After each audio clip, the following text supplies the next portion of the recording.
এই বাংলাদেশের মানুষ শান্তি পায় না এই কারণে, এই বাংলাদেশের মানুষ সুস্থ সঠিকভাবে চলতে পারে না এই কারণে।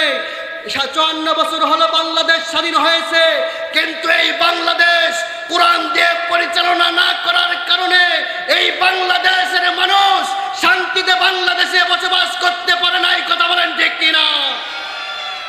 আমরা বলতে চাই 54 বছর হয়ে গেছে বাংলাদেশ স্বাধীন হয়েছে। এই 54 বছরে আমরা যদি পার্লামেন্টে যদি কোরআন দিয়ে বিচার করা হতো, পার্লামেন্টে যদি কোরআনের আইন তৈরি করা হতো, কোরআন দিয়ে যদি সব ফয়সালা হতো, আমাদের বাংলাদেশের মা বোনেরা রাস্তাঘাটে ধর্ষিতা হতো না। কথা বলেন ঠিক কিনা? আলহামদুলিল্লাহ, বাংলাদেশের ঐতিহ্যবাহী জেলা জয়পুরহাট জেলার সদর উপজেলার পশ্চিম ভানাই কুশলিয়া হিলফুল ফজল সংগঠনের উদ্যোগে বিরাট তাফসিরুল কোরআন ওয়াজ মাহফিল। আজকে এই ওয়াজ মাহফিলের সম্মানিত সভাপতি সাহেব মাওলানা মোহাম্মদ রায়হান মনু, খতিব পশ্চিম ভানাই কুশলিয়া জামে মসজিদ। আমরা দোয়া করছি আজকে মাহফিলের সভাপতিকে আল্লাহ রাব্বুল আলামিন যেন হায়াতে তাইয়্যিবা সিহাদে কুল্লিয়া দান করে, সকলেই পড়ছি আল্লাহুম্মা আমিন। আজকে মাহফিলের সহসভাপতিত্ব করেছেন মাওলানা মোহাম্মদ আব্দুর রাজ্জাক, খতিব মহদীপুর জামে মসজিদ। আমরা ওনার জন্য দোয়া করছি আল্লাহ রাব্বুল আলামিন যেন ওনারও হায়াতের মধ্যে বারাকা দান করে, সকলেই পড়ছি আল্লাহুম্মা আমিন। আজকে মাহফিলের প্রধান অতিথি জনাব মোহাম্মদ ফজলুর রহমান সাঈদ, অন্যতম সদস্য কেন্দ্রীয় মজলিসে শুরা ও জেলা আমির বাংলাদেশ জামাতে ইসলামী জয়পুরহাট জেলা শাখা। আমরা দোয়া করছি আল্লাহ রাব্বুল আলামিন যেন তাকে খলিফা উমরের মতো একজন যোগ্য নেতা হিসাবে কবুল করে নেয়, সকলে পড়ছি আল্লাহুম্মা আমিন। সম্মানিত হাজিরিন, আজকে এখানে বিশেষ অতিথি আছেন আলহাজ মুজাফফর হোসেন, বিশিষ্ট ব্যবসায়ী, বিষ্ণুপুর বাজার। আমরা দোয়া করছি আল্লাহ রাব্বুল আলামিন যেন তার ব্যবসার মধ্যে বারাকা দান করে, আমরা সকলে পড়ছি আল্লাহুম্মা আমিন। মঞ্চে বসে আছেন ওলামায়ে হযরত, আমার সামনে বসা দূর দূরান্ত থেকে আগত ইসলাম প্রিয়, দিন প্রিয় মুসলমান ভাইরা, পর্দার আড়ালের অবলা সরলা মা এবং বোনেরা, আলোচনার সূচনায় আনুষ্ঠানিকতার মধ্য দিয়ে আবারও দিল খোলা সালাম, আসসালামু আলাইকুম ওয়া রাহমাতুল্লাহি ওয়া বারাকাতুহু। জানতে চাই আপনারা কেমন আছেন বলেন তো? আমাদেরকে ভালো রেখেছেন কে বলেন? কে ভালো রেখেছেন? আমাদেরকে সুস্থ রেখেছেন কে? আল্লাহ রেখেছেন, ঠিক কিনা বলেন? আজকে দেখেন ভানাই কুশলিয়া গ্রামে কি এই কয়জন মানুষ বসবাস করে? বহু লোক, ঠিক কিনা? কিন্তু আজকে দেখেন সবার তকদিরে, সবার নসিবে আজকে এখানে আসার সৌভাগ্য আল্লাহ তাআলা দান করেন নাই, ঠিক কিনা বলেন? আল্লাহ রাব্বুল আলামিন আমাদেরকে যাচাই বাছাই করে এতগুলো মানুষের ভিতর থেকে আমাদেরকে কোরআনের প্যান্ডেলে আসার এবং বসার যে আল্লাহ পাক তৌফিক দান করেছেন, সেই মহান আল্লাহ পাকের দরবারে শুকরিয়া আদায় করছি। আমরা পড়ছি আলহামদুলিল্লাহ। এই যে আল্লাহ তাআলার শুকরিয়া আদায় করলাম, লাভ না লস বলেন তো? লাভ না লস? লাভ। কিন্তু আমরা বললাম লাভ, এই লাভটা কেমন লাভ অনেকেই বোঝে না, ঠিক কিনা বলেন? যদি বুঝতো মানুষ শুধু ওয়াজের প্যান্ডেলে শুধু আল্লাহ তাআলার শুকরিয়া আদায় করতো না, ঠিক কিনা বলেন? মানুষ শুধু শুক্রবার জুমার দিন নামাজে গিয়ে আল্লাহর শুকরিয়া আদায় করতো না। মানুষ যদি বুঝতো আল্লাহ তাআলার শুকরিয়া আদায় করলে কি লাভ, তাহলে মানুষ খেতে খামারে ব্যবসা বাণিজ্যে সব সময় কার শুকরিয়া আদায় করত? কার শুকরিয়া আদায় করত? আল্লাহ। যে আল্লাহ পাক রব্বুল আলামিন আমাদেরকে সুন্দর একটা হায়াতে তাইয়্যিবা দান করেছেন, সে আল্লাহ পাকের দরবারে জবান ছেড়ে দিয়ে আরেকবার শুকরিয়া আদায় করছি আলহামদুলিল্লাহ। সমস্ত প্রশংসা সেই মহান আল্লাহ পাকের দরবারে, সমস্ত দরুদ সালাম পেশ করছি, লাখো কোটি দরুদ সালাম মানবতার দিশারি, মুক্তির দিশারি সাইয়্যিদুল মুরসালিন যে রসুল কিয়ামতের ময়দানে সুপারিশ করে জান্নাতে নিয়ে যাবেন, ঠিক কিনা বলেন? বিশ্বাস হয় তো? কিয়ামতের ময়দানে সুপারিশ করবে, বিশ্বাস হয়। কিন্তু রসুল কি সবার সুপারিশ করবে? সবার সৌভাগ্যে জুটবে না। যে রসুল কিয়ামতের ময়দানে সুপারিশ করে জান্নাতে নিয়ে যাবেন, সেই রসুল সাল্লাল্লাহু আলাইহি ওয়াসাল্লামের দরবারে আমরা জবান ছেড়ে দিয়ে পড়তেছি সাল্লাল্লাহু আলাইহি ওয়াসাল্লাম। কোরআন নাই এবার এখানে, কোরআন শরীফ নেই। এখন জবান ছেড়ে দিয়ে বলবেন, আজকে এই যে স্টেজটা করা হয়েছে, যে প্যান্ডেলটা করা হয়েছে, এটা কিসের মাহফিল বলেন তো? কথা বলতে হবে, এটা কিসের মাহফিল? কোরআনের মাহফিল। কোরআন থেকে কথা হবে নিশা। আল্লাহ বলেন আজকে 16 ডিসেম্বর স্বাধীনতা দিবস, ঠিক কিনা বলেন? মহান বিজয় দিবস উদযাপিত হচ্ছে বাংলাদেশে আনাচে কানাচে, ঠিক কিনা? কিন্তু ভাড়াই কুশলা গ্রামে মানুষ দেখেন আজকে কোরআনের মাহফিলের আয়োজন করেছেন, বলেন সুবহানাল্লাহ। আমার ভাইরা, আমাদের বাংলাদেশ স্বাধীন হয়েছে 50 বছর হলো। কত বছর? 54 বছর। আমাদের বাংলাদেশ স্বাধীন হয়েছে 54 বছর। এই বাংলাদেশ স্বাধীন হওয়ার পর থেকে শুরু করে নিয়ে অনেক প্রেসিডেন্ট দেশ চালিয়েছেন, অনেক নেতাই দেশ চালিয়েছেন, বাবা দেশ চালিয়েছেন, স্বামীয়ে দেশ চালিয়েছেন, আমাদের আঙ্কেল দেশ চালিয়েছেন, আমাদের বড় আপা দেশ চালিয়েছেন। কিন্তু এই বাংলাদেশে শান্তি কোনোদিন আসে নাই, শান্তি বাংলাদেশের মানুষ পায় নাই। কথা বলেন ঠিক কিনা? এই বাংলাদেশের মানুষ শান্তি পায় না এই কারণে, এই বাংলাদেশের মানুষ সুস্থ সঠিকভাবে চলতে পারে না এই কারণে। 54 বছর হলো বাংলাদেশ স্বাধীন হয়েছে, কিন্তু এই বাংলাদেশ কোরআন দিয়ে পরিচালনা না করার কারণে এই বাংলাদেশের মানুষ শান্তিতে বাংলাদেশে বসবাস করতে পারে না। এই কথা বলেন ঠিক কিনা? আমরা বলতে চাই 54 বছর হয়ে গেছে বাংলাদেশ স্বাধীন হয়েছে। এই 54 বছরে আমরা যদি পার্লামেন্টে যদি কোরআন দিয়ে বিচার করা হতো, পার্লামেন্টে যদি কোরআনের আইন তৈরি করা হতো, কোরআন দিয়ে যদি সব ফয়সালা হতো, আমাদের বাংলাদেশের মা বোনেরা রাস্তাঘাটে ধর্ষিতা হতো না। কথা বলেন ঠিক কিনা? আজকে যদি পার্লামেন্টে কোরআন দিয়ে বিচার করা হতো, বাংলাদেশের কোনো মহিলা রাস্তাঘাটে আনাচে কানাচে আজকে বদমাইশ লম্পটেরা ধর্ষণ করতে পারতো না, কোনো মা বোনকে ইফতিজিন করতে পারতো না। কথা বলেন ঠিক কিনা? আমরা চাই আগামীর বাংলাদেশ কোরআনের বাংলাদেশ হবে। আমরা চাই আগামীর পার্লামেন্ট কোরআনের পার্লামেন্ট হবে ইনশাআল্লাহ। বলেন চাই তো? আমরা চাই কি চাই না? চাই। দীর্ঘ 17টা বছর স্বৈরাচার কম জ্বালাই নাই। কথা বলেন ঠিক কিনা? আলেমদেরকে জ্বালিয়ে পুড়িয়ে ছারখার করে দিয়েছে। আজকে কোরআনের মাহফিল 17টা বছর এই বাংলাদেশে কোরআনের মাহফিলগুলো তারা হতে দেয় নাই। কথা বলেন ঠিক কিনা? কোরআনের মাহফিলে বাধা দিয়েছে, কিন্তু আল্লাহর খেলা দুনিয়ার কেউ ধরতে পারবে না। আল্লাহর মার দুনিয়ার বার আল্লাহ সহজে ধরে না, ধরলে কাউকে ছাড়ে না। কথা বলেন ঠিক কিনা? যেই স্বৈরাচার বলেছিলেন 2041 সাল পর্যন্ত তিনি ক্ষমতায় থাকবে বলেছিলেন। কথা বলেন ঠিক কিনা? কিন্তু পেরেছেন? পারবে না। নমরুদ পারে নাই, ফেরাউন পারে নাই, আবু জেহেল পারে নাই। আজকে যারা আবু জেহেলের উত্তরসূরি, এরা আজীবন চেষ্টা করবে, কিন্তু বাংলার মানুষ তাদেরকে রুখে দিবে। কথা বলেন ঠিক কিনা? আমার ভাইরা, যেহেতু কোরআনের মাহফিল, কোরআন থেকে কথা হবে ইনশাআল্লাহ। আমি একটি আয়াতে কারিমা আপনাদের সামনে তেলাওয়াত করেছি। যতটুকু সময় হবে এই সময়ের ভিতরে কিছু আলোচনা করব ইনশাআল্লাহ। বলেন আল্লাহ রাব্বুল আলামিন বলেন, বান্দারে পবিত্র কুরআনুল কারীমের ভিতরে বান্দা সুন্দর করে আল্লাহ রাব্বুল আলামিন জানাই দিয়েছেন। যারা পারেন আমার সঙ্গে ঠোঁট মিলিয়ে পড়েন, মিনহা খলাকনাকুম ওয়া ফিহা নুঈদুকুম ওয়া মিনহা নুখরিজুকুম তারাতান উখরা। জোরে বলি আল্লাহু আকবার। আমার ভাইরা,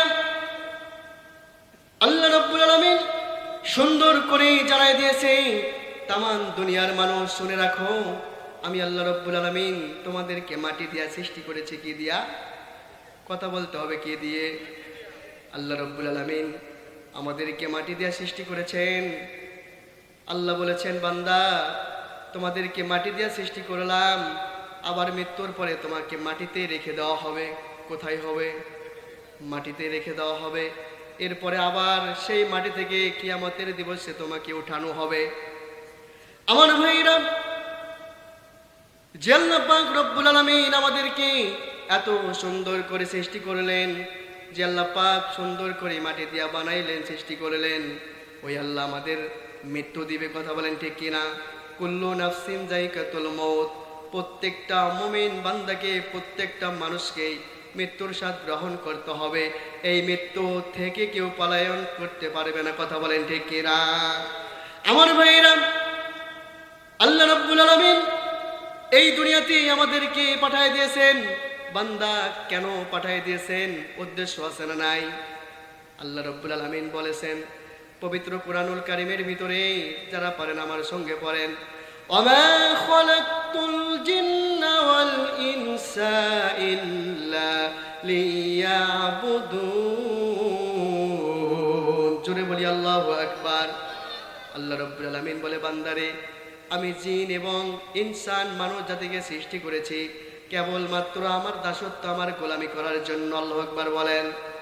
আমার ভাইরা, আল্লাহ রাব্বুল আলামিন এই সুন্দর পৃথিবীতে, সুন্দর দুনিয়ায় আমাদেরকে সৃষ্টি করেছেন তার ইবাদত বندگی করার জন্য, তার গোলামি করার জন্য।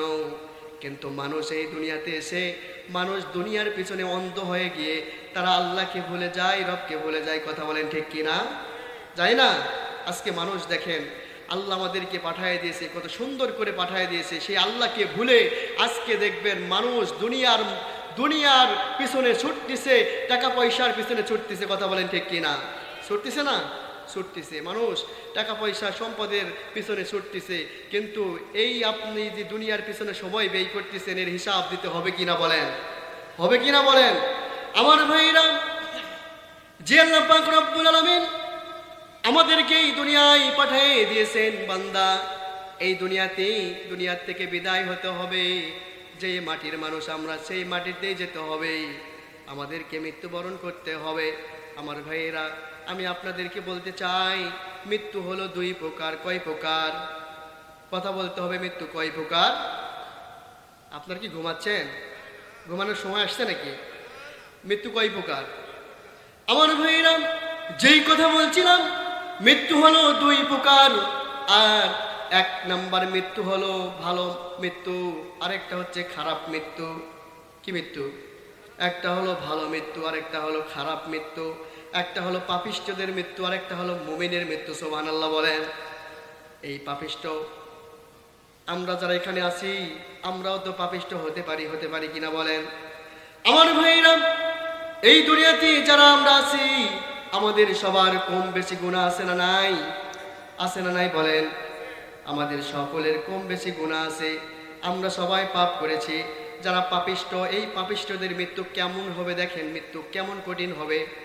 আমার ভাইরা, যারা পাপিষ্ঠ হবে, আল্লাহ রাসূল সাল্লাল্লাহু আলাইহি ওয়াসাল্লাম বর্ণনা করেছেন, যারা পাপিষ্ঠ হবে তাদের মৃত্যু হবে এত কঠিন। বিশ্বনবী সাল্লাল্লাহু আলাইহি ওয়াসাল্লাম বলেন, তাদের এই পাপিষ্ঠদের কাছে যখন মালাকুল মউত ফেরেশতা যখন চলে আসবে, এই পাপিষ্ঠরা তারা আজরাইল ফেরেশতাকে দেখার পরে তারা ভয়ে, তারা আতঙ্ক হয়ে যাবে। যারা পাপিষ্ঠরা আতঙ্ক হয়ে যাবে।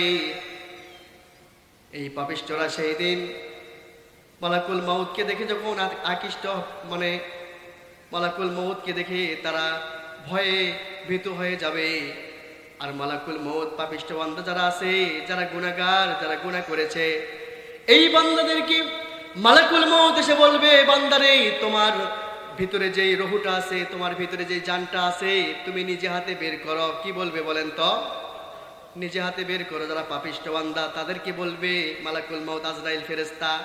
এই বান্দারা ডাক দিয়ে বলবে মালাকুল মউত, আমার আত্মা, আমার জান আমি কেমনে আমি বের করব? আমি তো পারবো না। ভয়ে সেই ব্যক্তি ভয়ে আতঙ্ক হয়ে যাবে। আমার ভাইরা, এই যারা পাপিষ্ঠ হবে, যারা পাপী বান্দা, এই দুনিয়াতে যারা পাপ করে, যারা অন্যায় পথে যারা চলে, যারা অসৎ পথে যারা চলে, যারা শয়তানের পথে চলে, এই মানুষগুলো তারা বলবে আমরা আমাদের আত্মা কেমনে বের করব, তারা ভয় পেয়ে যাবে। সেই দিন মালাকুল মউত আজরাইল ফেরেশতা যারা পাপিষ্ঠ বান্দা হবে তাদের জানটা বের করার জন্য, তার রূহটা বের করার জন্য যখন সামনের দিকে আগিয়ে আসবে, এই পাপিষ্ঠ বান্দার রূহটা শরীরের মধ্যে, কখনো শরীরের হাতের মধ্যে ঢুকে যাবে, কখনো আবার বুকের মধ্যে ঢুকে যাবে, আবার কখনো পায়ের কাছে চলে যাবে। এই রূহটা যখন পাপিষ্ঠ বান্দার যখন পায়ের কাছে চলে যাবে, আমার ভাইয়েরা, এই পায়ের মধ্যে মালাকুল মউত থাবা দিবে। কি দিবে বলেন তো আমার ভাইয়েরা? মালাকুল মউত আজরাইল ফেরেশতা যখন পায়ের মধ্যে যখন থাবা দিবে, এই পাপিষ্ঠ বান্দার রূহটা যখন মালাকুল মউত পায়ের কাছে থাবা দিবে রূহটা বের করার জন্য, এই রূহটা পাপিষ্ঠ বান্দার এই যে আপনার ঠ্যাঙ্গের গিরা আছে না নাই, এই গিরার কাছে উঠে আসবে। এই রূহটা যখন গিরার কাছে উঠে আসবে, তখন মালাকুল মউত পাপিষ্ঠ বান্দার রূহটা বের করার জন্য গিরার কাছে থাবা দিবে, হাঁটুর কাছে থাবা দিবে। আমার ভাইরা, যখন হাঁটুর কাছে যখন থাবা দিবে, তখন এই পাপিষ্ঠ বান্দা রূহটা চলে আসবে নাভির কাছে, কোমরের কাছে চলে আসবে, বের হতে চাইবে না। যখন কোমরের কাছে চলে আসবে, এই পাপিষ্ঠ বান্দা রূহটা বের হতে চাইবে না। যখন নাভির কাছে থাবা দিবে মালাকুল মউত আজরাইল ফেরেশতা, তখন এই রূহটা চলে আসবে বুকের কাছে। কোথায় আসবে বলেন তো? বুকের কাছে চলে আসবে। এইবার যখন বুকের কাছে থাবা দেওয়া হবে, মালাকুল মউত যখন পাপিষ্ঠ বান্দা রূহটা বের করার জন্য বুকের কাছে থাবা দিবে, এই রূহটা যখন চলে আসবে পাপিষ্ঠ বান্দার ঢুড়ির কাছে। কোথায় আসবে? ঢুড়ির কাছে আসবে, বের হতে চাইবে না। মালাকুল মউত ফেরেশতা তখন যখন আপনার ঢুড়ির কাছে যখন থাবা দিবে, এই রূহটা চলে যাবে মাথায়। কোথায় যাবে আমার ভাইরা? পাপিষ্ঠ বান্দার রূহটা চলে যাবে, পাপিষ্ঠ বান্দার রূহটা চলে যাবে ওই বান্দার মাথায়। যখন মাথায় চলে যাবে, তখন মালাকুল মউত আজরাইল ফেরেশতা রূহটা বের করে টান মেরে বের করে নিয়ে চলে যাবে। যখন রূহটা বের করে নিয়ে চলে যাবে, এই রূহটা যখন পাপিষ্ঠ বান্দার শরীর থেকে যখন বের করা হবে, এই রূহটা নিয়ে চলে যাবে উপরের দিকে। কোথায় যাবে বলেন তো? এই রূহটা নিয়ে চলে যাবে উপরের দিকে। যখন উপরের দিকে নিয়ে যাওয়া হবে, সেই সময় জাহান্নাম থেকে যেই পাপিষ্ঠ বান্দার রূহটা বের করা হলো, জাহান্নাম থেকে আল্লাহ রাব্বুল আলামিন জাহান্নামের ফেরেশতাদেরকে পাঠিয়ে দিবে রূহটা বহন করার জন্য। তারা একটা কাপড় নিয়ে আসবে, রুমাল নিয়ে আসবে। জাহান্নামের ফেরেশতারা রুমাল নিয়ে আসবে, দুর্গন্ধযুক্ত রুমাল, নাউজুবিল্লাহ বলেন। সেই রুমালটা দিয়ে বাসনা হবে, গন্ধ হবে, গন্ধযুক্ত রুমাল নিয়ে আসবে রূহটা বহন করার জন্য। আমার ভাইরা, যখন রূহটা নিয়ে উপরের দিকে চলে যাবে, রূহটা ওই গন্ধযুক্ত রুমাল দিয়ে যখন পেঁচাই রূহটা উপরের দিকে নিয়ে যাবে, আমার ভাইয়েরা, উপরের দিকে প্রথম আসমান পার হয়ে যখন দ্বিতীয় আসমানে ঢুকতে যাইবে, সেই সময় অন্য ফেরেশতারা বলবে এটা কার রূহ? রূহ থেকে এত দুর্গন্ধ কেন আসতেছে? নাউজুবিল্লাহ বলবেন না আমার ভাইয়েরা? ওই পাপিষ্ঠ বান্দার রূহ থেকে দুর্গন্ধ ছড়াবে, দুর্গন্ধ বের হবে। পাপিষ্ঠ বান্দার রূহটার দ্বিতীয় আসমানে উঠতে দিবে না। কোথায় দিবে না? দ্বিতীয় আসমানে উঠতে দিবে না। সেই দ্বিতীয় আসমানে যখন পাপিষ্ঠ বান্দার রূহটা উঠতে পারবে না, আমার ভাইয়েরা, ফেরেশতারা আবার সেই রূহটা নিয়ে চলে আসবে দুনিয়ায়। এই দুনিয়ায় নিয়ে আসার পরে মাটির নিচে একটা জায়গা আছে, তার নাম হলো সিজ্জিল। কি নাম? সিজ্জিল। কি নাম বললাম আমার ভাইয়েরা? এই রূহটা যখন সেখান থেকে নিয়ে আসে, সিজ্জিল নামক যে একটা জেলখানা আছে মাটির অন্ধকার গহীনে, সেই সিজ্জিল নামক জেলখানায় আবদ্ধ করবে, বন্ধ করে রাখবে। সেখানে তাদেরকে জাহান্নামের আযাব দেওয়া হবে। কি দেওয়া হবে বলেন তো? এই আত্মাটাকে জাহান্নামের আযাব দেওয়া হবে। আল্লাহ রাব্বুল আলামিন সিজ্জিল নামক একটা জায়গা রেখেছেন দুনিয়ার নিচে। সেই জায়গায় এই পাপিষ্ঠ বান্দার আত্মাকে সেখানে রাখা হবে। আমার ভাইয়েরা, এই যে আল্লাহ রাসূল যে হাদিসটা বলেছেন যে পাপিষ্ঠ বান্দা হবে, এই বান্দার রূহটা মাটির নিচে রাখা হবে, সিজ্জিলে রাখা হবে, অন্ধকার ঘরে রাখা হবে। আমার ভাইয়েরা, এই যে আমাদের বাংলাদেশে দীর্ঘ 17টা বছর স্বৈরাচার আয়না ঘর বানিয়েছিল মাটির নিচে অন্ধকারে। কথা বলেন ঠিক কিনা? বানাই নাই? মাটির নিচে অন্ধকারে আয়না ঘর বানিয়েছে। এই যে আমাদের মনে হয় সিজ্জিল নামক এই যে যে হাদিসটা আল্লাহ রসুল বলেছে সেই হাদিসটা অনুসরণ করে তারা আয়না ঘর বানিয়েছে। যারা ইসলামের পথে চলেছে, যারা হকের পথে চলেছে, যারা আল্লাহর পথে চলেছে, তাদেরকে ধরে ধরে সেই আয়না ঘরের মধ্যে বন্দি করেছিল জালিম হাসিনা। কথা বলেন ঠিক কিনা? ঠিক কিনা বলেন আমার ভাইরা? যেই আয়না ঘরের ভিতরে মানুষদেরকে অন্ধকার ঘরের ভিতরে সেখানে রাখা হলো, খোঁজ খবর নাই। সেখানে মাসের পরে মাস চলে গেছে, বছরের পরে বছর চলে গেছে, কোনো খোঁজ খবর নাই। ঠিক কিনা বলেন? খোঁজ খবর নাই। আমার ভাইরা, আমরা বলতে চাই যে ট্রাইব্যুনালে আমাদের বাংলাদেশের কোরআনের মুফাসসির আল্লামা দেলওয়ার হোসেন সাইদি রহমাহুল্লাহ, যে সাইদির যে ট্রাইব্যুনালে ফাঁসির রায় দিয়েছিল, ফাঁসি তো দিতে পারে নাই, যাবজ্জীবন কারাদণ্ড দিয়েছে। এরপরে দীর্ঘ 13টা বছর তাকে জেলখানার ভিতরে রেখে তাকে চিকিৎসার নামে হাসপাতালে নিয়ে গিয়া ইনজেকশনের মাধ্যমে বিষ প্রয়োগ করে দুনিয়ার থেকে বিদায় করেছেন খুনি হাসিনা। কথা বলেন ঠিক কিনা? আমার ভাইরা, যেই ট্রাইব্যুনালে আল্লামা সাইদের ফাঁসির রায় দিয়েছিল, যেই ট্রাইব্যুনালে আল্লামা সাইদের যাবজ্জীবন যে ট্রাইব্যুনালে রায় দিয়েছিল, সেই হাসিনার হাতে করা ট্রাইব্যুনাল, সেই হাসিনার হাতে করা ট্রাইব্যুনালে হাসিনার ফাঁসির রায় হয়ে গেছে। কথা বলেন ঠিক কিনা? আল্লাহর খেলা দুনিয়ার সাধারণ কোনো খেলা নয়। আল্লাহ যাকে ধরে তাকে কেউ বাঁচাইতে পারে না। আমরা এখন বাংলার তৌহিদ জনতা অপেক্ষায় আছি, বাংলাদেশে কখন শেখ হাসিনা আসবে আমরা অপেক্ষায় আছি। কথা বলেন ঠিক কিনা? আমার ভাইরা, দেখবেন 54 বছর হয়ে গেল বাংলাদেশ স্বাধীন। শেখ মুজিবুর রহমান কত আগে মারা গেছে। কথা বলেন ঠিক কিনা? আজকে শেখ মুজিবুর মারা গেছে কত আগে? 54 বছর পরে, 50 বছর পরে বাংলাদেশে শেখ মুজিবুরের হত্যার বিচার হয়েছে। কথা বলেন ঠিক কিনা? হয়েছে কিনা বলেন? আমরা আজকে তো বাংলার তৌহিদ জনতা বলতে চাই, আজ এই আল্লামা সাইদিকে দীর্ঘ 13টা বছর জেলখানায় বন্দি করে রেখে খুনি হাসিনা আজকে বিচার করেছে, সে খুনি হাসিনা দুনিয়া থেকে বিদায় করেছে। আমরা বাংলার তৌহিদ জনতা অপেক্ষায় আছি, ওই ট্রাইব্যুনালে ইনশাআল্লাহ হাসিনার ফাঁসি হবে হবে এই বাংলাদেশে। কথা বলেন ঠিক কিনা? আপনারা রাজি আছেন তো? আমার ভাইরা, শুধু রাজি থাকলে হবে না, যদি ডাক আসে ময়দানে নামতে হবে ইনশাআল্লাহ। বলেন নামবেন তো? আমার ভাইরা, আজকে দেখেন সাহাবায়ে কেরামেরা এই ইসলামকে দুনিয়াতে নিয়ে আসতে গিয়ে তারা জীবন দিয়েছে। কথা বলেন ঠিক কিনা? কিন্তু দুঃখের বিষয়, আমাদের বাংলাদেশের কিছু মুসল্লি আছে, কিছু মানুষ আছে, তারা কি বলে জানেন? তারা বলে, দেখবেন চার দোকানে আড্ডা দেয় আর এরকম করে কলার ঝোকায়, চার দোকানে আড্ডা দেয় আর কলার ঝোকায়, আর বলে আমি নামাজ পড়ি না, আমি রোজা রাখি না, তো কি হয়েছে, আমার ঈমান ঠিক আছে। নাউজুবিল্লাহ বলবেন না? বলে না? অনেক আছে, অনেকেই আছে, অনেক মুসল্লি আছে, দেখবেন তারা বলে নামাজ পড়ি না তো কি হয়েছে, রোজা রাখি না তো কি হয়েছে, আমার ঈমান ঠিক আছে। নাউজুবিল্লাহ বলেন। আমার ভাইরা, যেই কথা বলছিলাম, মৃত্যুর যন্ত্রণা দুনিয়ার কোনো সাধারণ যন্ত্রণা নয়। যার মৃত্যু হয়ে যায়, দেখবেন মৃত্যুর সময় অনেক মানুষ প্রস্রাব করে ফেলে। ঠিক কিনা বলেন? অনেক মানুষের দেখবেন পেছনের রাস্তা দিয়া মল বের হয়ে যায় মৃত্যুর সময়। কথা বলেন ঠিক কিনা? আমার নবী বিশ্বনবী সাল্লাল্লাহু আলাইহি ওয়াসাল্লাম বলেছে মৃত্যুর যন্ত্রণা কেমন হবে।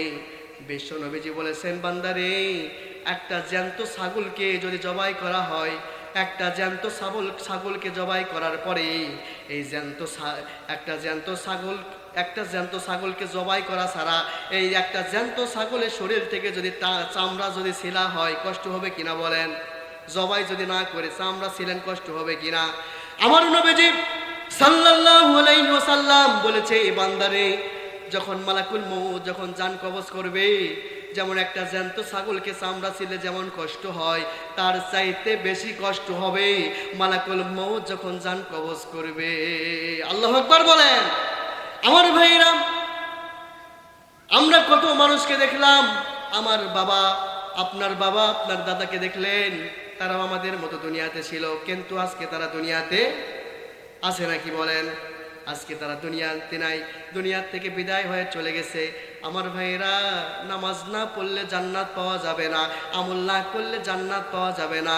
আল্লাহ রাব্বুল আলামিন পবিত্র কুরআনুল কারীমের ভিতরে সুন্দর করে জানাই দিয়েছেন, যারা পারেন আমার সঙ্গে ঠোঁট মিলিয়ে পড়েন, ইন্নাল্লাযীনা আমানু ওয়া আমিলুস সালিহাতি ওয়া আকামুস সালাতা ওয়া আতাজ যাকাতা লাহুম আজরুহুম ইনদা রাব্বিহিম ওয়া লা খাউফুন আলাইহিম ওয়া লাহুম ইয়াহজানুন। জোরে বলি আল্লাহু আকবার।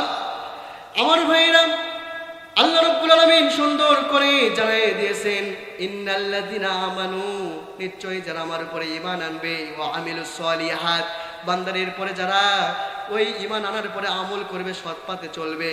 আল্লাহ রাব্বুল আলামিন বলে ওয়া আকামুস সালাত, এরপরে যারা সালাত কায়েম করবে, ওয়া আতাজ যাকাত, যাকাত প্রদান করবে। আল্লাহ রাব্বুল আলামিন বলে লাহুম আজরুহুম ইনদা রাব্বিহিম ওয়া লা খাউফুন আলাইহিম ওয়া লা হুম ইয়াহজানুন। বান্দারে, তাদের জন্য আমি আল্লাহ আমার কাছে রয়েছে পুরস্কার। তাদের দুনিয়াতে কোনো ভয় নাই, কোনো চিন্তা নাই, পরকালে তাদের কোনো ভয় থাকবে না, কোনো চিন্তা থাকবে না। আমি আল্লাহ রাব্বুল আলামিন সব সময় তাদের পাশে আছি। সুবহানাল্লাহ বলেন। আমার ভাইরা, এই আয়াত দ্বারা আমরা বুঝতে পারলাম, আমরা যদি পরকালে জান্নাত পেতে চাই, জান্নাতে যদি যেতে চাই, তাহলে ঈমান আনতে হবে কার উপরে? বলেন তো, ঈমান আনতে হবে কার উপরে? আল্লাহর উপরে ঈমান আনতে হবে, সে অনুযায়ী আমল করতে হবে। আমার ভাইরা, এরপরে সালাত আদায় করতে হবে, যাকাত প্রদান করতে হবে। আমার ভাইরা, এই যে দুনিয়াতে আমরা আছি, আমরা মুসলমানের ঘরে জন্মগ্রহণ করেছি। আবার দেখবেন অনেকেই বলে আমরা মুসলমানের ঘরে জন্মগ্রহণ করেছি, আমরা তো একদিন না হোক একদিন জান্নাতে যাব, এই দাবিদার রাখে এমন মুসল্লি আছে না নাই? কিন্তু বলেন তো দেখি, মুনাফিক কোথা থেকে জন্মগ্রহণ করে? আমার ভাইরা, মুনাফিক কিন্তু কোনো হিন্দুর ঘর থেকে জন্মগ্রহণ করে না। মুনাফিক কোনো, আমার ভাইরা, মুনাফিক কোনো খ্রিস্টানের ঘর থেকে জন্মগ্রহণ করে না। মুনাফিক কোনো ইহুদির ঘর থেকে জন্ম নেয় না।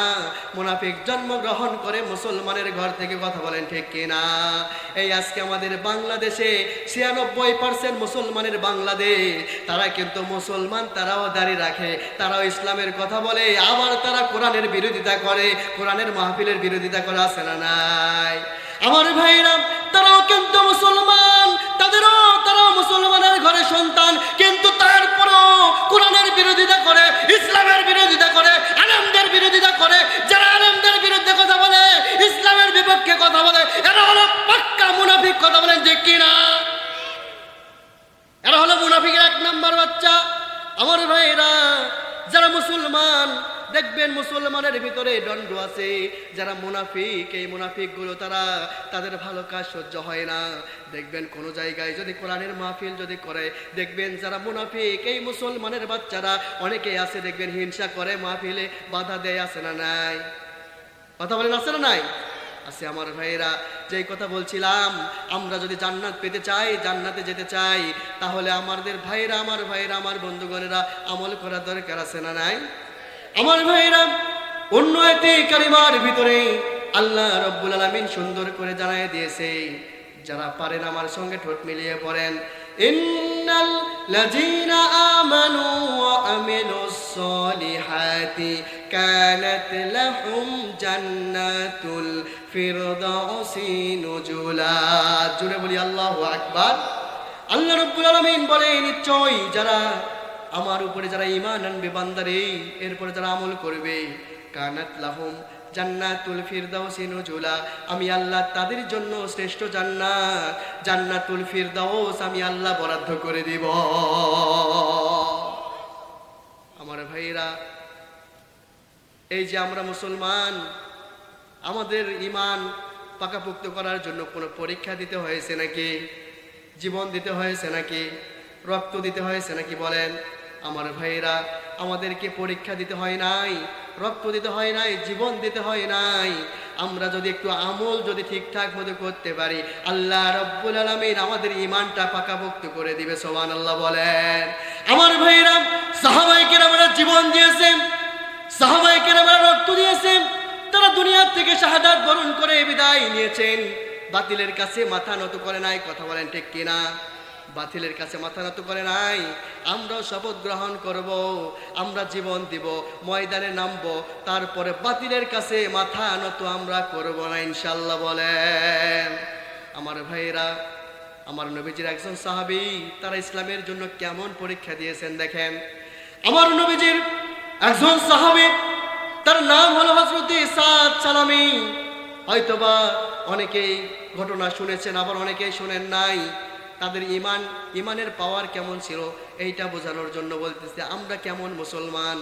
আমার ভাইয়েরা, এই সাদ সালামী তিনি দেখতে খুব কালো ছিল, তার চেহারা ভালো ছিল না। কি ছিল না? চেহারা ভালো ছিল না। যাদের চেহারা ভালো নয়, সমাজের ভিতরে কিছু কিছু মানুষ দেখবেন যার চেহারা ভালো, অহংকার আছে না? নাই। কম না বেশি? কিন্তু অহংকার, বান্দা হয়ে অহংকার করা যাবে না। অহংকারের মালিককে, অহংকার করতে পারে একমাত্র তিনি কে? আমার ভাইয়েরা, অহংকার যে দুনিয়াতে করবে বুঝতে হবে সে আল্লাহর চাদর নিয়ে টানাটানি করলো। এই জন্য আমার ভাইরা, অহংকার করা যাবে, অহংকার করা যাবে না। আমার নবীজির সাহাবী হযরতে সাদ সালামী চেহারা ভালো না, হাবশির কালো গোলাম হযরতে সাদ, তিনি চেহারা খুব কালো, চেহারা ভালো না, তার বিয়ে হয় না। বলেন তো দেখি, বিয়ের যদি বয়স হয়ে যায় বিয়ে করা কি ফরজ আবার সুন্নত? বিয়ে আল্লাহ রসুল বিয়ে করেছেন, যদি আমরা করি ফরজও হবে এবং সুন্নত পালন হয়ে যাবে। সাদ সালামীর বিয়ে হয় না, তিনি আমার রসুলের দরবারে গেলেন। রসুলের দরবারে গিয়া আমার ভাইয়েরা, তিনি ইসলামের জন্য কত পরীক্ষা দিয়েছেন, ইসলামের জন্য কি করেছেন, আর আমরা কি করতেছি দেখেন। তিনি বিয়ে বাদ দিয়া তরবারি কিনলেন, একটা ঢাল কিনলেন, আর একটা ঘোড়া কিনলেন। তরবারি আর ঘোড়া কিনে তিনি জিহাদের ময়দানে চলে গেলেন। আল্লাহু আকবার বলবেন না? বিয়ে বাদ দিয়া, যে সাদের বিয়ে হয় না, বিয়ে বাদ দিয়া তিনি জিহাদের ময়দানে চলে গেলেন। তিনি জিহাদের ময়দানে গিয়া কাফেরদের সঙ্গে মোকাবেলা করেছেন, কাফেরদেরকে কাল্লা দ্বিখণ্ডিত করে দুনিয়া থেকে বিদায় করেছেন। শেষ পর্যন্ত সাদ সালামী তিনি জিহাদের ময়দানে গিয়া তিনিও শাহাদাতের মৃত্যু তাকে আল্লাহ দান করেছে। জিহাদের ময়দানে তিনি যুদ্ধ করতে করতে আল্লাহ রব্বুল আলামিন তাকে সেখানে দুনিয়া থেকে বিদায় করে দিয়েছে। সুবহানাল্লাহ বলে। আমার ভাইরা, এই সাদ সালামী তিনি জিহাদের ময়দানে গিয়া শাহাদাত বরণ করলেন। আমার নবীজি খোঁজ খবর নিচ্ছেন, আমার সাদ কোথায়, আমার সাদ কোথায়। তিনি সাহাবায়ে কেরামের ডাক দিয়ে বলতেছে, ইয়া রাসূলুল্লাহ, ইয়া হাবিবাল্লাহ, আপনার সাহাবী সাদ সালামী তো বেঁচে নাই, দুনিয়া থেকে বিদায় হয়ে চলে গেছে। আমার নবীজি সাদ সালামী লাশটা নিয়ে আসলেন, নিজে হাতে গোসল করায় দিলেন। নিজে হাতে গোসল করায় দিয়া তিনি নিজে হাতে কাফন করে কবরের মধ্যে নামায় দিচ্ছেন। যখন কবরের মধ্যে নিজে হাতে নামায় দিচ্ছেন, পাশে থেকে একজন সাহাবী দাঁড়ায় দাঁড়ায় কান্না করতেছে। পাশে থেকে একজন সাহাবী দাঁড়ায় দাঁড়ায় কান্না করতেছেন, তার নাম হলো ইবনে মাসুদ রাদিয়াল্লাহু তাআলা আনহা। মাসুদ রাদিয়াল্লাহু তাআলা আনহু তিনি কান্না করতেছেন। তিনি মনে মনে চিন্তা করতেছেন, এই লাশটা যদি সালামীর না হয়ে এই লাশটা যদি আমি ইবনে মাসুদের যদি হতো, কতই না ভালো হতো। যার জানাজা রাসূল নিজে হাতে করেছেন, যার দাফন নিজে হাতে করেছেন, সেই মানুষটা কি কিয়ামতের ময়দানে আল্লাহ তাকে বিনা হিসাবে জান্নাত না দিয়ে থাকতে পারে নাকি? বলেন আমার ভাইরা, তারা ইসলামের জন্য জীবন দিয়েছেন, শাহাদাত বরণ করে দুনিয়া থেকে বিদায় হয়ে চলে গেছেন। বাতিলের কাছে তারা মাথা নত করে নাই। আমরা তো উমরের উত্তরসূরি, কথা বলেন ঠিক কিনা? আমরা হলাম আবু বকরের উত্তরসূরি, আমরা হলাম শাহজাহানের উত্তরসূরি, আমরা হলাম শাহ পরাণের উত্তরসূরি। আমার ভাইয়েরা, আমাদের শরীরে আছে মুসলমানের রক্ত, কথা বলেন ঠিক কিনা? আমাদের শরীরে আছে কার রক্ত? মুসলমানের রক্ত। আমার ভাইয়েরা, সামনে যদি আমাদেরকে দলবদ্ধ হতে হয় আমরা দলবদ্ধ হব, সামনে যদি আমাদেরকে একতাবদ্ধ হতে হয় আমরা একতাবদ্ধ হব। বাতিলের কাছে আমরা মাথা নত করব না। আগামীর পার্লামেন্টে আমরা কোরআনকে নিয়ে যেতে চাই, আগামীর সংসদে আমরা কোরআন নিয়ে যেতে চাই। আজকে যদি আমরা সংসদে কোরআনকে নিয়ে যেতে পারি, পার্লামেন্টে কোরআন নিয়ে যেতে পারি, তাহলে রাস্তাঘাটে মা বোনদেরকে ধর্ষিতা হতে হবে না। আজকে ন্যায় বিচারের জন্য মানুষের অলিতে গলিতে ঘুরতে হবে না, কথা বলেন ঠিক কিনা? আমরা দলবদ্ধ হবে তো, একতাবদ্ধ হব তো। আজকে টাকার কাছে বিক্রি হয়ে যাব না।